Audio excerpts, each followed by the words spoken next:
noite, está no ar o programa Questão de Ordem. Hoje vamos falar sobre a reforma política e outros temas polêmicos e que ainda estão em debate em Brasília. Na semana passada, o Senado Federal, o plenário do Senado, aprovou um projeto de reforma que mexe na questão das doações nas campanhas eleitorais. A Câmara tinha aprovado um projeto que permitia a doação de empresas. Agora, a doação foi proibida pelo Senado, o que levou, inclusive, o presidente do Senado, o deputado Eduardo Cunha, a dizer que vai derrubar as mudanças feitas pelos senadores, porque, segundo ele, houve uma quebra de acordo entre as duas casas legislativas. E o impasse fica criado porque praticamente não há mais tempo hábil para a aprovação de mudanças na reforma política para que elas possam vigir nas eleições municipais de 2016, as eleições do próximo ano. Inclusive a tal da janela partidária que ainda está para ser votada em segundo turno. Vamos falar sobre a reforma política, o que de fato o Brasil vai ter de mudança significativa. Ou se mudou para pior. Isso também está sendo dito lá no Congresso por algumas lideranças políticas. Para falar sobre a reforma política e também outros assuntos da pauta política do momento, eu estou recebendo aqui dois deputados estaduais. Aqui comigo no programa, e esses dois deputados vão debater, vão divergir, vão convergir, evidentemente, dentro da democracia e da absoluta liberdade de expressão do nosso programa. Eu recebo aqui o deputado Elmano Freitas, do Partido dos Trabalhadores, advogado, formado em Direito pela Universidade Federal do Ceará, iniciou sua atuação política na igreja, é filiado ao PT desde 89, o histórico de militante soma 8 anos, inclusive, atuando na direção estadual do PT no Ceará, 6 anos advogando em tribunais superiores, em Brasília para os movimentos sociais. De 2009 a 2012, o deputado Elmano esteve à frente da Secretaria Municipal de Educação e do Orçamento Participativo da gestão da prefeita do PT, Luiziane Lins, a prefeita de Fortaleza. Em 2012 foi candidato a prefeito de Fortaleza e obteve 576.435 votos. Em dezembro de 2013, tomou posse como presidente do PT de Fortaleza. Em 2014 foi eleito deputado estadual com 44.292 votos. Aqui comigo também o deputado estadual Renato Roseno, do PSOL. É advogado e militante socialista, foi membro do Núcleo de Assessoria Jurídica Comunitária da Universidade Federal, coordenou o Centro de Defesa da Criança e do Adolescente no Ceará e a Associação Nacional dos Centros de Defesa da Criança e do Adolescente, uma entidade que assessorou no monitoramento da Convenção Internacional sobre Direitos da Criança. Foi conselheiro titular do Conselho Nacional dos Direitos da Criança e é servidor público federal de carreira, analista de políticas sociais lotado na Secretaria Nacional da Assistência Social do Ministério do Desenvolvimento Social e Combate à Fome. É militante do PSOL, foi candidato ao governo do Ceará em 2006, à prefeitura em 2008 e 2012, quando obteve mais de 11% dos votos nas urnas. Em 2010, foi candidato a deputado federal, tendo sido o segundo mais votado e o 10º do Estado, mas, por conta aí do quociente eleitoral, terminou não assumindo o mandato dentre os 22 que foram eleitos naquele pleito. Em 2014, ano passado, foi o terceiro mais votado em Fortaleza e o 18º no Estado, sendo eleito o primeiro parlamentar do PSOL e da frente de esquerda, composta pelo PSOL, pelo PCB e pelo PSTU, aqui na Assembleia Legislativa. Com o deputado Renato Roseno e o deputado Elmano, está no ar o programa. A partir de agora você pode participar do nosso endereço eletrônico, que está aí no seu vídeo. Você pode interagir com a gente, através dali das nossas redes sociais, no Facebook do programa. Você pode fazer comentários, fazer críticas, evidentemente, e apresentar sugestões de temas para futuros programas. Deputados, boa noite. Tudo bem? Boa noite. Boa noite. Antes de falar sobre a reforma política, rapidamente, as manifestações do 7 de setembro, o que lhe pareceram de norte a sul, a favor, contra, enfim, deputado Elmano. E a decisão da presidente de não falar em rede nacional de rádio e televisão, muita gente achou que a presidente não deveria ter se furtado a falar para a nação. Ela falou pelas redes sociais, mas não usou a cadeia nacional. Eu queria a avaliação dos senhores. Eu estive na mesma manifestação que o deputado Renato, no Grito dos Excluídos, a quem eu quero parabenizar todas as pessoas que no país inteiro participaram do Grito, uma manifestação organizada pela nossa Igreja Católica, por suas pastorais sociais, E eu fiquei primeiro muito feliz, Renato, porque eu vi muito jovem. Eu vi uma juventude na rua, com batucada, pulando, cantando, dizendo que querem uma nova sociedade, que tem clareza de que é muito importante defender a democracia do nosso país, mas que querem reformas, com críticas ao nosso governo da presidenta Dilma. Algumas das críticas eu, inclusive, também concordo, de que nós não podemos ter os pobres pagando por uma crise. Então, eu considero a manifestação do Grito dos Excluídos no dia 7 muito, muito positiva e mostra uma vivacidade na nossa juventude muito animadora. E vi uma manifestação cada vez menor daqueles que não se conformam com a derrota das urnas em 2014, que pregam propostas de impeachment sem nenhum fato real para justificar, e creio que a população vai vendo que é um movimento muito mais de quem perdeu a eleição do que quem tem proposta de mudar o país, que evidentemente nós queremos mudar e queremos inclusive que o governo mude várias das suas ações no segundo mandato agora da presidenta Dilma. Então, fundamentalmente, o que eu fiquei muito satisfeito foi em estar junto com a juventude, vários militantes experientes, padres, freiras, no Grito dos Excluídos, dizendo que a sociedade quer mudanças muito profundas, que não aceita essa sociedade que as pessoas morrem, né, que a gente tem uma mídia na sua parte, até às vezes majoritária, que chega a falar inverdades para a população e que faz gerar uma sociedade consumista e pouco preocupada com a solidariedade. O senhor não acha que a institucionalidade mandava que a presidente falasse à nação, ela não falou, segundo a imprensa publicou, para evitar panelaços, etc. Isso não é muito pequeno, não, deputado Delmano, para quem é presidente da nação no momento da data maior da nacionalidade brasileira, que é o 7 de setembro? Renato, isso é uma avaliação política que o Palácio do Planalto deve ter realizado. Eu sou daqueles que acham que é melhor falar do que não falar, mas respeito a decisão que foi tomada de não falar. Acho que as redes sociais são um caminho também muito razoável de buscar comunicação, mas eu prefiro que ela tivesse falado, que falasse dos desafios que estão postos para a sociedade brasileira na data de hoje, do que pretende fazer, das ações que deve realizar. Se eu fosse perguntado, eu diria que deveria falar à nação com as posições, dando clareza onde queremos chegar, mas foi uma decisão que eu respeito, apesar de ter uma opinião diferente. Muito bem, deputado Roseno, as manifestações, a mesma pergunta, e o fato da presidente não ter falado em cadeia, né, de rádio e televisão, falou pelas redes sociais. O deputado Delmano, inclusive, disse que lá no Grito dos Excluídos, muitos manifestantes se posicionando contra a política econômica do governo. Ele disse, inclusive, ele mesmo faz críticas, mas o fato é que é a política econômica do governo, não é? Da presidente e do partido do deputado. Boa noite, Renato. Boa noite, deputado Delmano. Eu queria, de fato, analisar essa omissão da presidente em não falar à nação no 7 de setembro, de fato, como um símbolo, uma expressão de enorme fragilidade. Demonstrou fraqueza, mesmo que não tenha sido, mesmo que sejam outros os motivos, mas foi uma demonstração de fraqueza, que acaba por, de fato, fortalecer um polo, que na minha visão é um polo muito conservador, que mesmo que não vá às ruas em grande número, mas há um senso comum conservador na sociedade brasileira que, lamentavelmente, inclusive, flerta com ideias autoritárias. É por isso que é tão relevante manifestações dos movimentos sociais e populares contra o ajuste fiscal de Dilma, ou o ajuste fiscal de Levi, que é um ajuste fiscal antipovo, né? Ou seja, você corta 70 bilhões, você desaquece a economia, portanto você aumenta o desemprego,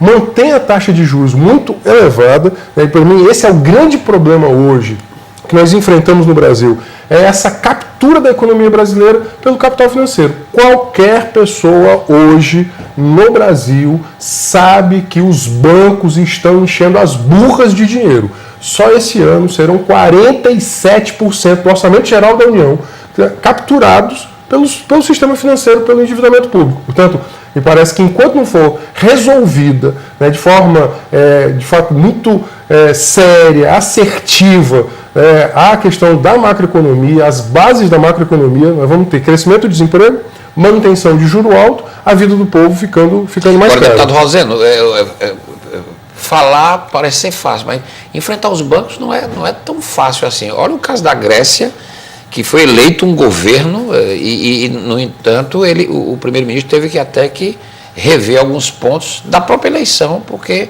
o acordo que ele teve que celebrar, sob pena da Grécia não receber a ajuda dos bancos, do Fundo Monetário, etc., etc., e a Grécia não poder respirar. Esse não é o problema brasileiro, quer dizer, nós temos uma economia que tem esse capital que é transnacional, e enfrentar da forma como o senhor está propondo é possível nesse momento? Quer dizer, um outro presidente que não a Dilma enfrentaria, quem? Nós temos a situação que é o seguinte, nós estamos numa encruzilhada histórica. Ou nós enfrentamos, ou o que será de nós? Né? O aumento do desemprego, a queda maior do PIB, a recessão de longo prazo. Há uma crença, inclusive eu sei que o deputado Eumano não concorda com essa crença, de que esta dureza, esse remédio amargo, entre aspas, como a própria presidente se utiliza, né, dessa expressão, faria com que em 2017, 2018 a economia voltasse a crescer. Eu, particularmente, acho que isso não é razoável, não é verdadeiro, e mesmo que fosse verdadeiro, o custo social desse tipo de medida, ele é injustificável. Então, chegamos numa encruzilhada porque essa governabilidade conservadora, né, dessa aliança, né, de Lula e de Dilma com o capital financeiro e com o agronegócio chegou ao seu limite. Né? Ou seja, mesmo esses setores hoje, eles próprios fragilizam a arquitetura da governabilidade, ela está fragilizando a presidente. Portanto, entendo que é uma encruzilhada que ela deve ser enfrentada, de fato, com altivez. A altivez que muitas vezes falta, ou seja, mesmo os limites, né, de alteração do sistema, eles não são testados. É um governo pusilânime. Ele sequer coloca a nação, isso que o deputado Eumano colocou, sequer coloca a nação, né, questões que são bastante óbvias, que essa macroeconomia ela não pode subsistir. Nós temos concordância no diagnóstico, no sentido de que, evidentemente, no mundo se criou uma institucionalidade, regras no direito internacional e nos países que protege os interesses do sistema financeiro. Isso aconteceu no Brasil e, evidentemente, que nós temos que olhar isso com muita altivez e, ao mesmo tempo, cautela de proteger nosso povo, porque, por exemplo, é verdade que nós, no governo do PT, temos hoje 350 bilhões de reais de reserva, mas esse setor financeiro tem, no Brasil, 520 bilhões. Portanto, enfrentar o sistema financeiro significa dizer que eu tenho que enfrentá-lo para vencê-lo. Não é enfrentá-lo para ser derrotado e jogar o nosso povo no desemprego ou no desespero ou no desaquecimento da economia. Significa que criar as condições para enfrentá-lo é mais importante do que o discurso para enfrentá-lo. Qual é a condição para enfrentá-lo? É que nós tenhamos reservas no nosso caixa, no governo brasileiro, que permitam enfrentar o sistema financeiro. Isso é possível através dos BRICS. Isso é possível em acordos que nós estamos fazendo com a Rússia, com a China, com a África do Sul, que só a China tem 4 trilhões de reserva. E se nós temos um banco que permite que, se o capital financeiro quiser fazer o ataque ao Brasil, eu posso ir ao banco chinês e ter reserva para proteger a nossa economia, aí nós estamos criando as condições para enfrentar o sistema financeiro. Senão, o que nós podemos ter é uma aventura de enfrentamento, mas a consequência política é a consequência do ministro grego, que teve que entregar o cargo e pedir nova eleição. Porque ele sabe, o Tsipras, tem consciência de que o enfrentamento, no momento em que ele estava, dali em diante, retirada de recursos da economia, aí sim, aumento de desemprego, aumento de desarrumação da sua economia, e o seu povo vai sofrer mais. Então, o importante é, ao dizer que vai enfrentar... Os brasileiros que o Lula assinou, digamos, ele assinou um pacto para fazer as políticas sociais, mas já passaram 3 anos, deputado Eumano, não dá ainda... 13 anos. 13 anos para corrigir um pouco esse... É fato que nesses 13 anos, no governo Lula, nós tínhamos um cenário da economia internacional que nós melhoramos muito a vida do povo brasileiro.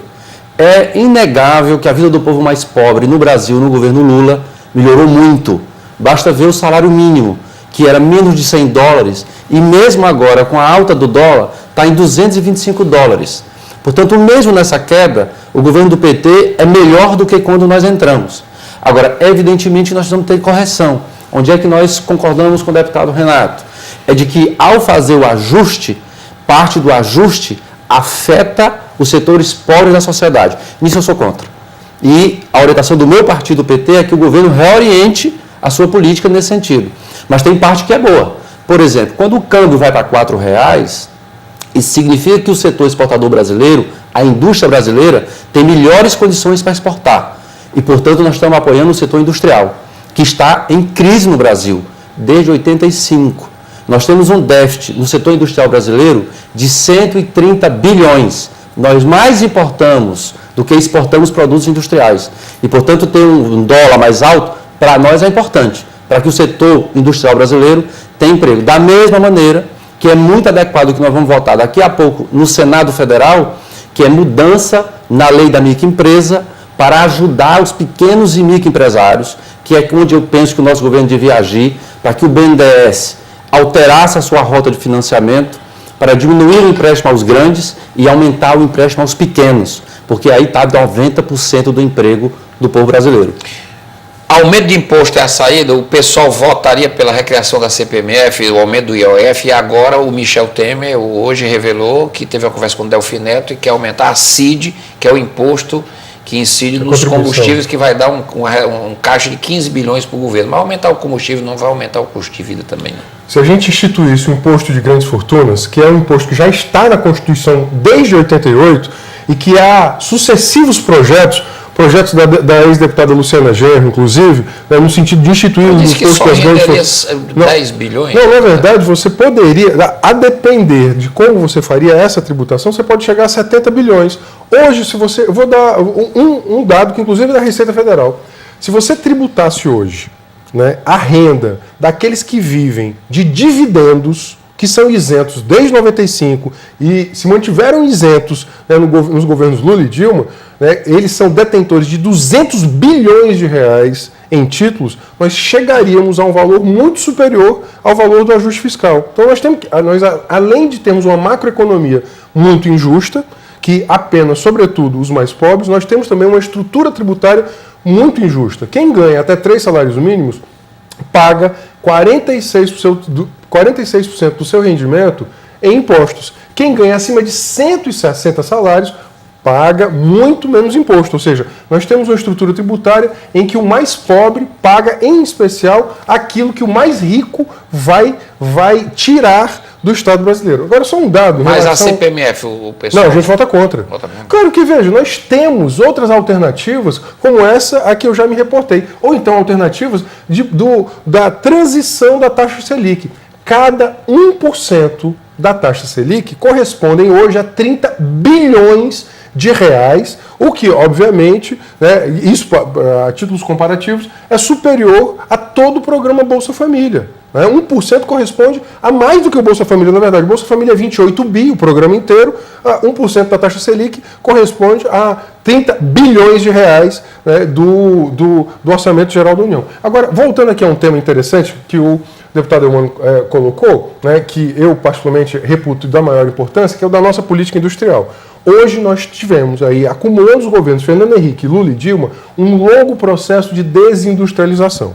Hoje a indústria ela responde por uma fatia do PIB menor do que a indústria respondia em 54. Ou seja, nós estamos num processo, uma ampliação do setor agroexportador, por isso a nossa dependência de commodities, né, e a ampliação do setor financeiro. O câmbio flutuante, repito, o problema todo é que o tripé da macroeconomia de Fernando Henrique, ele manteve-se com Lula e Dilma. O câmbio flutuante, ao sabor do mercado, ele foi um dos piores instrumentos para a indústria nacional. Agora tem um outro problema, e nesse período inteiro aumentou a nossa dependência de insumos. Hoje nós somos muito dependentes, nós inclusive importamos não só os bens manufaturados, mas nós também importamos os insumos. Então nós estamos hoje num ciclo de muita dependência. Aí eu tenho uma discordância, que é com relação à nossa relação com a China. Hoje nós temos uma economia muito dependente da China, muitíssimo dependente. Nós exportamos muito minério de ferro, soja, commodities em geral e importamos muitos manufaturados. Sou favorável a um banco e a um fundo soberano contra ataques especulativos, mas isso, da forma como tem sido feito, inclusive negociado, já assinado, entre os 32 últimos acordos que foram assinados entre o Brasil e a China, aumenta a nossa dependência. Portanto, creio que nós temos que ter saídas mais inovadoras e endógenas de crescimento. Nós temos hoje uma capacidade de consumo, inclusive na nossa população, que nos permitiria... Renato, é exatamente esse o tripé que é diferente do Fernando Henrique no governo do PT. Porque no tripé do PT, 40 milhões saíram da miséria, o salário mínimo aumentou, o mercado interno, a massa salarial na renda nacional saiu de 32 para 45, portanto, a massa salarial e o mercado interno cresceu muito, ainda que eu concorde que o tripé se manteve no que é fundamental. Mas esse tripé teve uma lógica de inclusão social e uma lógica de aumento da renda dos pobres, que, portanto, tem um resultado oposto ao período anterior, que foi de concentração de renda. A desigualdade das rendas diminuiu, a massa salarial aumentou sua participação da renda nacional, não diminuiu. O índice de Gini, que Vossa Excelência sabe, que é o que mede a diferença entre o mais rico e o mais pobre, diminuiu. Portanto, é um tripé que se viu para diminuir a desigualdade e não para aumentar. No período anterior, esse tripé servia para aumentar a desigualdade. Não foi o que aconteceu nos 12 anos do PT. Tá, mas o senhor usou uma expressão com a qual eu concordo. Houve uma janela na economia internacional que permitiu o crescimento. Agora, essa inclusão no mercado de consumo de massa, inclusive com importação desses manufaturados, veja, hoje boa parte dos manufaturados que chegam às casas mais pobres não são manufaturados no Brasil. Né? É o celular, é a televisão, é o sapato. De cada 10 pares de sapato, hoje, no mundo, 7 são fabricados na China. Nós estamos hoje, a China virou a grande oficina do mundo. Esse é um fenômeno novo. Agora, o que eu quero dizer é que essa janela acabou. Nós não nos preparamos, inclusive, para o fim dessa janela. E isso agora estamos amargando, né, de fato, uma opção macroeconômica que nos levou à desindustrialização. E agora, nós precisamos urgentemente, daí a necessidade de compormos uma agenda muito mais assertiva, e desse ponto de vista eu acho muito relevante, para um outro tipo de economia, que seja uma economia, né, que ela incentive pequenos arranjos produtivos, economia solidária, que permita inclusive a inclusão, né, de pequenos produtores. Isso é fundamental, o papel do Estado, para garantir a escala desses pequenos produtores. É fundamental nós retomarmos o tema da propriedade da terra no Brasil. Não se fala mais de reforma proprietária. É por isso que nós tínhamos 1.400.000 de pequenos empresários, estamos com 10 milhões. É por isso que nós vamos aumentar o tamanho, o valor para se considerar pequeno microempresário. É por isso que nós vamos trazer o produtor rural para ser microempreendedor individual. Portanto, nesse sentido, nós vamos concordando. Nós temos, agora para votar, com iniciativa do nosso governo, um apoio grande ao pequeno e ao médio empresário e ao microempreendedor individual, que inclusive colaboram muito com a Receita, com o orçamento dos municípios, do Estado e da União, para que a gente, com isso, possa, com os pequenos arranjos produtivos, pequenos empresários, que dão muito mais emprego que o grande. Só para ter uma ideia, em 2015, são 600 mil empregos a menos na grande empresa. E são 100 mil empregos a mais na micro e pequena empresa, agora, na crise. Portanto, para mim está claro qual é o setor que nós temos que apoiar para garantir o emprego do cidadão e da cidadã do nosso país. Muito bem. Estou aqui com o deputado Renato Rosendo, deputado Elmano Freitas. Vou para o intervalo rápido, já a gente vamos falar um pouco mais aí da reforma política e de uma discussão que está sendo posta em nível nacional. O modelo de governabilidade do Brasil, na base do presidencialismo de coalizão, funciona? Saiu agora uma informação, ontem, aliás, que existe no Congresso Nacional 254 congressistas que estão sendo investigados pelo Supremo Tribunal Federal. São deputados ou senadores envolvidos e suspeitos da prática de muitos crimes. Não só esses que a Lava Jato quase toda semana aponta. Esta governabilidade está em xeque. Como é que faz reforma política num sistema eleitoral e político brasileiro que é montado em cima de 30 e tantos partidos da chamada governabilidade política, que, ao que parece, chegou à exaustão? É o tema que eu vou tratar já, depois do intervalo aqui com os deputados Elmano Freitas, Renato Rosendo, meus convidados hoje no Questão de Ordem. A gente volta já após o intervalo. O programa Mais Médicos do Governo Federal é muito mais que médicos. Para a enfermeira Gisele, é mais carinho e dedicação no jeito de atender. Para o Dr. Felipe, é mais proximidade com seus pacientes. Para seu Floriano, é mais tranquilidade e confiança. Para a Uliana, é mais proteção para ela e toda a sua comunidade. Para a Gabriele, são mais oportunidades, com mais de 11 mil novas vagas em medicina até 2017. E para todos nós, É o governo federal trabalhando para oferecer cada vez mais saúde a 63 milhões de brasileiros que não tinham atendimento médico. Acesse e confira se a sua cidade já foi beneficiada e acompanhe as ações do programa. O Brasil do Mais Médicos é o Brasil que cuida, educa e avança. Governo Federal. Depois dos ajustes necessários, o Brasil vai avançar ainda mais. Na nova etapa do Programa de Investimento em Logística, serão investidos mais de 198 bilhões de reais em parceria com a iniciativa privada. Concessões de rodovias, ferrovias, portos e aeroportos vão impulsionar o crescimento e gerar emprego e renda, além de trazer mais qualidade aos serviços prestados e dar mais competitividade às exportações. Programa de Investimento em Logística. O Brasil vai seguir avançando. Voltamos para o programa Questão de Ordem. Hoje eu estou aqui com o deputado Renato Rosendo e com o deputado Elmano Freitas, o Elmano do PT e o Renato Rosendo do PSOL. São meus convidados. A gente já falou aqui sobre macroeconomia, sobre a crise econômica, falamos também das manifestações do 7 de setembro. Agora vamos falar sobre reforma política. E eu vou fazer uma pergunta para os dois. O presidente Lula, quando se elegeu em 2002, ele montou uma ampla base da chamada governabilidade, não é? Parece que não deu muito certo, porque agora nós temos, foi replicado no governo da Dilma, 39 ministérios, distribuição de cargos, mas a base está em frangalhos, deputado Elmano. O que é que aconteceu? Era o Lula que sabia conversar e a Dilma não sabe? Ou o presidencialismo de coalizão está liquidado?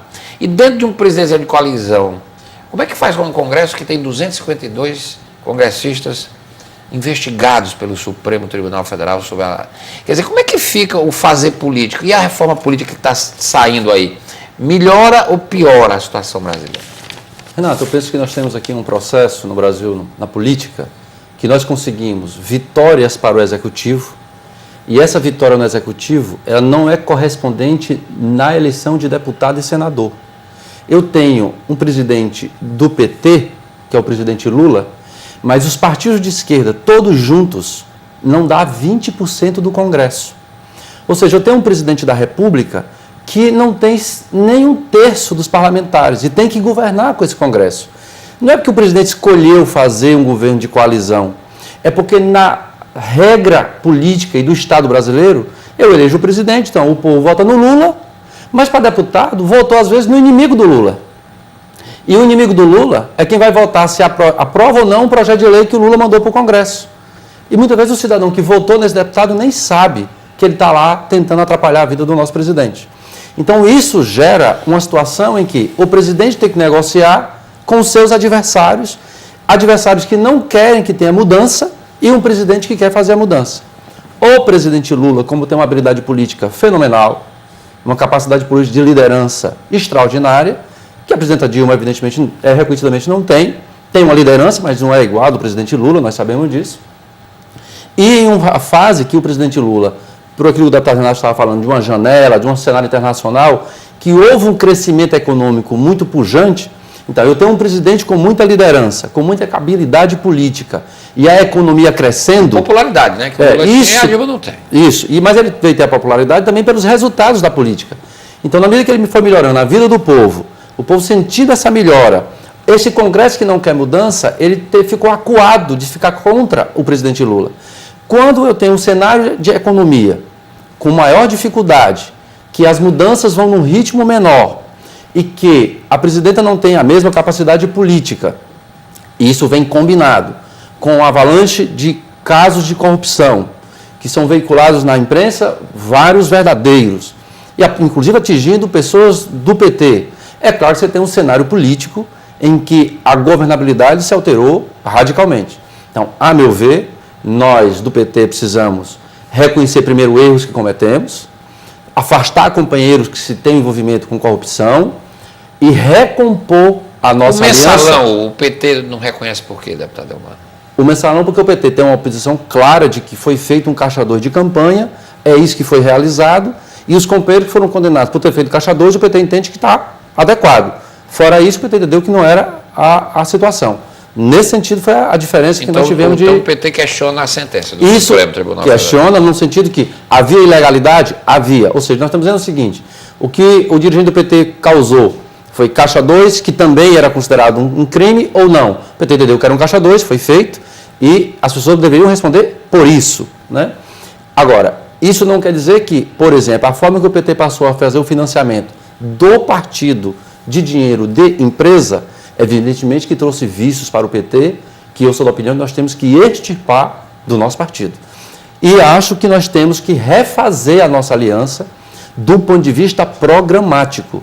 Nós temos que governar o país com um programa que continue a fazer transformações, que nós queremos fazer uma reforma tributária, que nós queremos democratizar o país, que nós queremos fazer uma reforma política. Nós somos favoráveis que esse país tenha um plebiscito, tenha uma constituinte exclusiva para fazer reforma política. Porque está claro, né, deputado, pelo jeito. O que para mim está claro é que esse Congresso não faz reforma política. O Congresso que está aí nunca vai fazer a mudança profunda, porque a primeira coisa que o deputado faz é, se eu mudar essa regra, eu me elejo nela, se ele achar que ele não se elege, ele não vota. Então, portanto, esse Congresso não tem, a meu ver, as condições razoáveis para fazer uma reforma política que o povo exige e o país precisa. Como é que faz a governabilidade dentro desse cenário? O deputado Eumano falou que o Lula, as questões econômicas, tudo conspiraram a favor do governo, embora teve também o caso, segundo o Supremo, do mensalão, que foi a compra de base parlamentar, usando o dinheiro público. Mas a grande pergunta é, gente, o presidencialismo de coalizão não está esgotado no Brasil, não? Eu acho que os meios dizem dos fins. Na verdade, a Carta ao Povo Brasileiro, que você lembrou no bloco anterior, já dizia qual era a arquitetura de governabilidade política que Lula estava montando. Fez uma aliança com setores do grande capital, setores que oprimiam e exploravam, continuam oprimindo e explorando grande massa de trabalhadores, né? Portanto, essas alianças não eram alianças gratuitas, ele tinha que, obviamente, pagar, no sentido, digamos assim, da rentabilidade desses setores, tais alianças, ele tinha que, portanto, manter políticas para esses setores que fossem benéficas, e isso, obviamente, é uma contradição com categorias de trabalhadores, com a classe trabalhadora. Só que ele, exatamente por uma janela histórica de um cenário econômico favorável, essa janela histórica permitiu um avanço da inclusão de setores naquilo que a gente chama de mercado de consumo de massa. Essa equação, então, ela sustentou-se até a eleição de Dilma, inclusive. Essa popularidade. Porque você tinha setores do grande capital mantendo as suas taxas de exploração e de rentabilidade. Por outro lado, você tinha alguns setores que sequer estavam monetarizados, sendo monetarizados, com acesso à moeda e, portanto, consumindo mais bens. Essa janela, ela acabou. E essa arquitetura, ela também acabou. Porque, veja, no momento de crise, os setores agora, eles não querem simples, eles não querem abdicar da sua lucratividade. Eles querem, obviamente, manter essa sua lucratividade. A reunião dos bancos agora, com a Globo, etc., pretendo frear a crise. Pronto, exato. Há uma disputa. O capital, ele não é ele tem as suas disputas internas também. A gente não pode pensar o capital de maneira monolítica. Isso não é inteligente. Ele tem disputas internas. Setor industrial, dentro do setor industrial, setor financeiro, o agronegócio. Apesar do capital ele ser muito móvel, porque hoje, por exemplo, quem é o setor automotivo, ele também tem mercado financeiro, ele tem seu próprio banco. Ele sabe que a melhor coisa que ele pode vender, além de vender carro, é vender crédito para comprar o carro. O capital ele também ele não é burro, ele se movimenta, né? Mas mesmo ele se movimentando, ele tem, obviamente, interesses essenciais, principais, que às vezes colidem com outros setores, outras frações. O que Lula fez? Lula e Dilma. Eles se aliaram a um determinado setor. Esse setor agora está cobrando mais a fatura. Agora tem um outro problema, né? Que me parece que é o fundamental, que é a sua pergunta. Vale a pena esta estratégia de rebaixar o programa, né, aliando-se com seus adversários e inimigos de classe, né, das grandes massas trabalhadoras, para chegar ao poder de Estado? Acho que essa questão que foi o grande aprendizado. Não adianta falar agora, e me permita aqui, deputado Eumano, falar na reforma tributária, né, porque vocês estão no governo central desde 2002. Então, veja, reforma tributária, reforma política estão no pior momento da popularidade, estão no pior momento, inclusive, né, da possibilidade de propor ao país algumas reformas. O melhor momento era exatamente quando a popularidade era maior. Agora, para ser justo, uma questão relativa ao mensalão e à corrupção. Né? A corrupção não foi inventada com o PT. Eu acho, ou seja, essa leitura que setores fazem. Não, alguns setores, quer dizer, alguns setores fazem, né? Essa leitura que a corrupção foi inventada pelo PT, né? Ou seja, a compra de base parlamentar, qualquer pessoa que tem memória de como foi feita a emenda da reeleição, lembra-se, inclusive estava estampado nos jornalões do país, a compra da emenda da reeleição. Agora, o erro do petismo.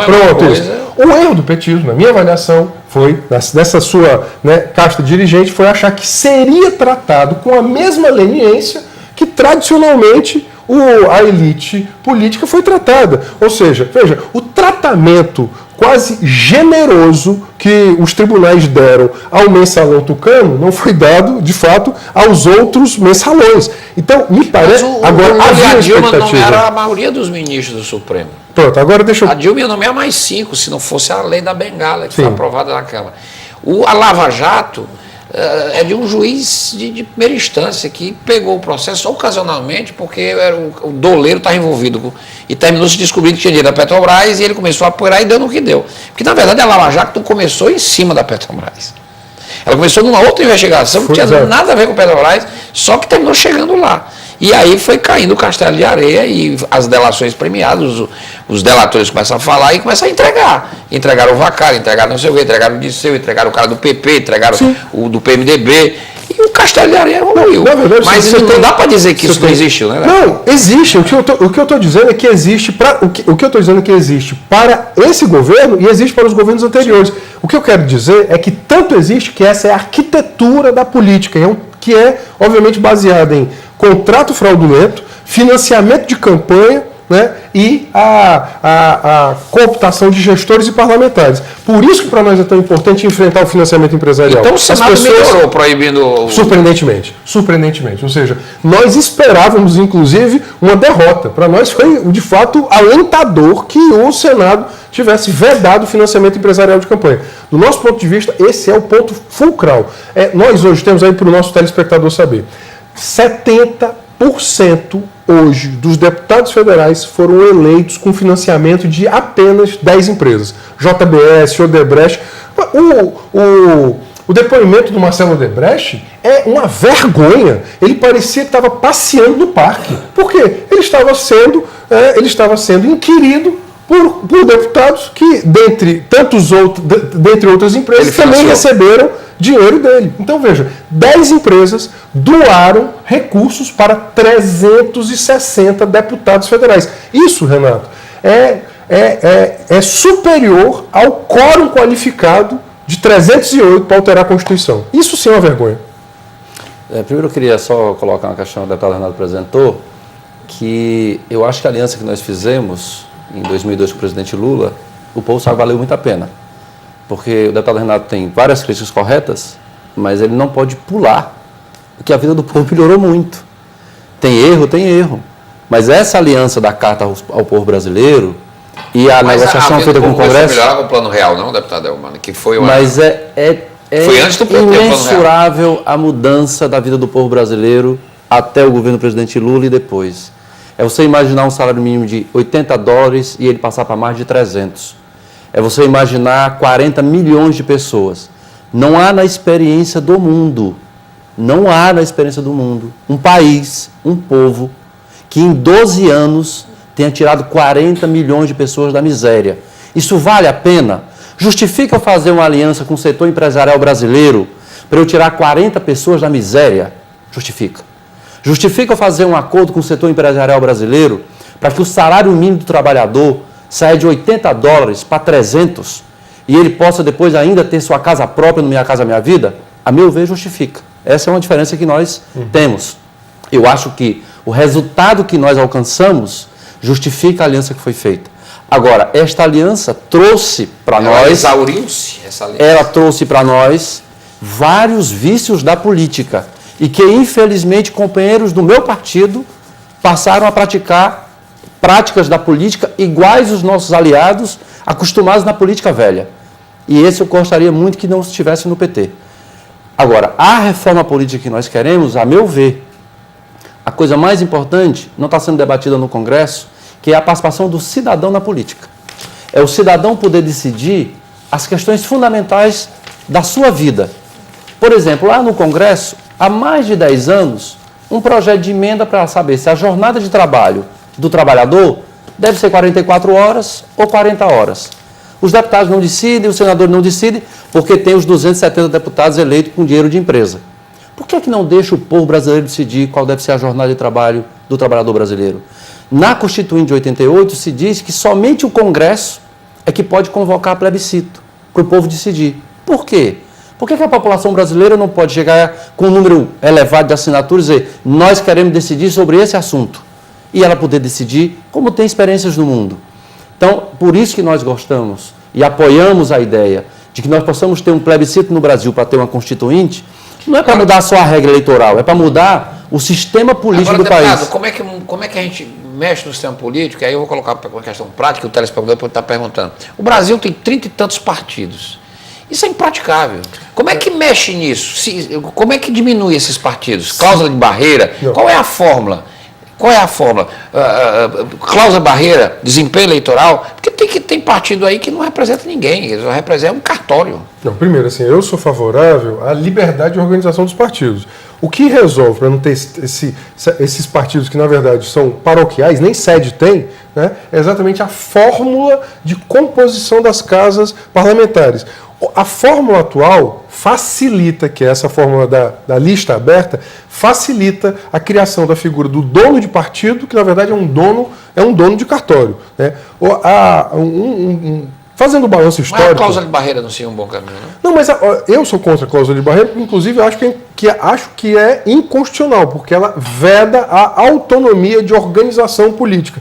Abrir cláusula de barreira, hoje, no Brasil, é um caminho para restringirmos a liberdade de organização. É muito melhor eu alterar... É muito melhor... Então no resultado, vai continuar do jeito que está. Não, ao contrário, deixa eu propor. Vai alterar? Se nós tivéssemos uma composição das casas parlamentares de outra forma, onde houvesse, de fato, o voto no partido e que no partido o eleitor ele pudesse escolher os membros do partido... Você tira o direito do eleitor deixa eu só escolher o candidato. Eu vou acabar o tempo. Nós defendemos no PSOL a lista fechada flexível, que é, inclusive, uma tentativa da coalizão da reforma política democrática de manter os bons aspectos da lista fechada, mas mantendo a liberdade do eleitor. Renato, eu penso que tem duas questões fundamentais. Primeiro, acabar o financiamento empresarial de campanha. Isso. Para que a gente tenha as pessoas que têm voto e liderança, e não quem tem dinheiro para ganhar uma eleição. E o segundo é acabar com a coligação proporcional. Nós não podemos manter numa democracia forte. Uma democracia forte não se faz com um partido fraco. Democracia forte se faz com partidos fortes, fortes com lideranças, fortes com programa e fortes porque tem presença no meio do povo. O que nós temos no Brasil são... É uma farinhada danada. 30 e tantos partidos ou mais que, na verdade, formam partido para vender tempo de televisão, para vender apoio de vereador a um candidato a prefeito ou a governador. Então, nós temos que fortalecer a ideia de que formemos partidos grandes, formemos partidos que têm inserção, os partidos mais à esquerda, como o PSOL, o PSTU, o PCB, formam um partido, o PT, o PCdoB formam um partido, ou formam a frente, que tem que pelo menos durar um determinado período mais longo, e não pode ficar fazendo e desfazendo aliança. Para quê? Porque com isso você acaba esse negócio de negociar. Deputado federal, quando mudava de partido no Brasil, levava 2 segundos e R$500 mil para o fundo partidário. O PT é contra agora a janela, o PT e o PMDB estão contra a janela é de 30 dias, estão querendo aprovar agora. A meu ver, o mandato é para ser do partido. Quem elege um parlamentar, é raro um parlamentar que se elege deputado ou vereador com seu voto. Ele se elege com seu voto e das demais pessoas. Mas não existe algumas circunstâncias que... Não, porque o que não pode é o seguinte: eu sou candidato a deputado federal, a pessoa tirou 70 mil votos, precisava tirar 100. Aí o partido tirou os outros 30. Aí ele muda de partido e os outros, o partido que ajudou a elegê-lo, fica sem o mandato, como se o mandato tivesse sido uma conquista dele. Na verdade, não foi. O cargo foi uma conquista de várias pessoas juntas. E por isso nós temos que tirar a força, a ideia que nós temos que é o cidadão político que tem força e não os partidos, as instituições. É isso que nós temos que ter, uma democracia forte, com partidos fortes e tirando, não é proibindo a pessoa de formar partido. Pode formar partido. Okay. Agora tem que ter programa e que tem que ter força própria, e não fazendo jeitinho para poder conseguir um vereador e com isso ficar fazendo negociado. A gente vai resolver isso na política e não na matemática. Eu acho que a grande questão da reforma política é isso, é como é que nós ampliamos o poder popular para resolver na política, empoderando de fato a sociedade e não, né, criando obstáculos para aqueles que de fato se dedicam à política, como a disputa das expectativas, das ideias, programas, das concepções. Agora, lamentavelmente, é isso. A política no Brasil foi capturada pelo mercado, pelo grande mercado. Não tem, as pessoas dizem, eu não gosto de política. O capital adora política. O capital não deixa de fazer política nem um minuto. Muito bem, estou no finalzinho do programa. A gente falou aqui de plebiscito, os dos deputados. Tem um projeto do senador Eduardo Amorim, do PSC de Sergipe. Ele quer realizar um plebiscito nas eleições de 2016 para prefeito, para decidir sobre a redução da maioridade penal para crimes hediondos de 18 para 16 anos. O senador diz que essa é uma questão polêmica, que divide a sociedade e que o Congresso não pode defini-la sem ouvir a opinião da sociedade. Eu acho que nas eleições municipais a gente podia fazer um bocado de plebiscito no Brasil. Por que o Brasil tem tanto medo de plebiscito? Se os outros países por aí exercitam bem mais do que a gente.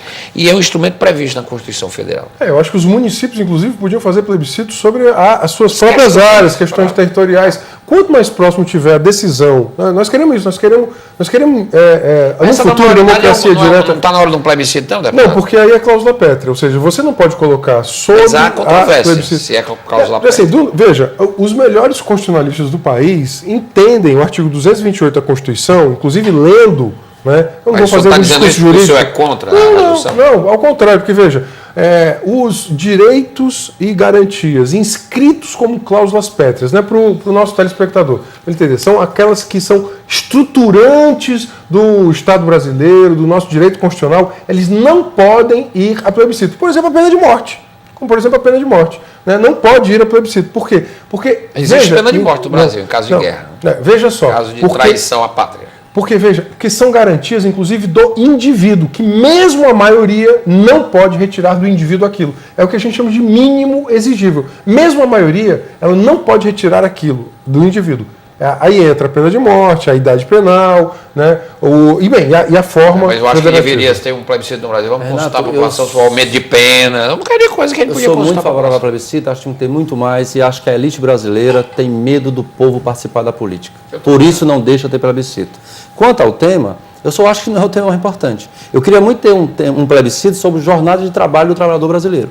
Eu queria ter um plebiscito sobre a dívida pública, para ter uma auditoria da nossa dívida, para que com o sistema financeiro o nosso povo diga qual é a proposta que ele quer que a gente negocie com o sistema financeiro e as alternativas para que efetivamente tenha recurso para a saúde, para a educação. Como é que o povo vai entender? Não, vai entender, vai dizer o seguinte, eu gasto 47% do orçamento pagando juro de banco. Você prefere que o governo renegocie em outro patamar a forma de pagar, ou você acha que deve pagar da forma que está sendo feita? E o povo decide, o governo tem que alterar a sua conduta. Eu defendo a auditoria, mas isso já está na Constituição. Aí, mais uma vez aqui, é por isso que eu cobro desse governo que ele não fez, né, a auditoria, que inclusive está na Constituição, mas é a auditoria da dívida pública, que ela é impagável. Obrigado, deputado Roseno. Deputado Elmano, muito bom. Eu que agradeço. Obrigado pelos dois, um excelente programa, participação brilhante dos dois deputados, Elmano Freitas do PT e Renato Roseno do PSOL.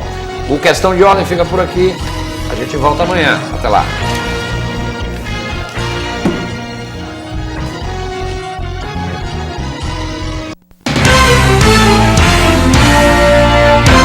A TV Assembleia é um canal de diálogo entre o Poder Legislativo e a sociedade. A emissora oferece ao povo cearense um instrumento de acompanhamento do trabalho dos parlamentares. A transmissão diária e em tempo real da sessão plenária garante transparência na atuação de seus representantes. Os debates entre os deputados, as deliberações da mesa diretora, os pronunciamentos na tribuna.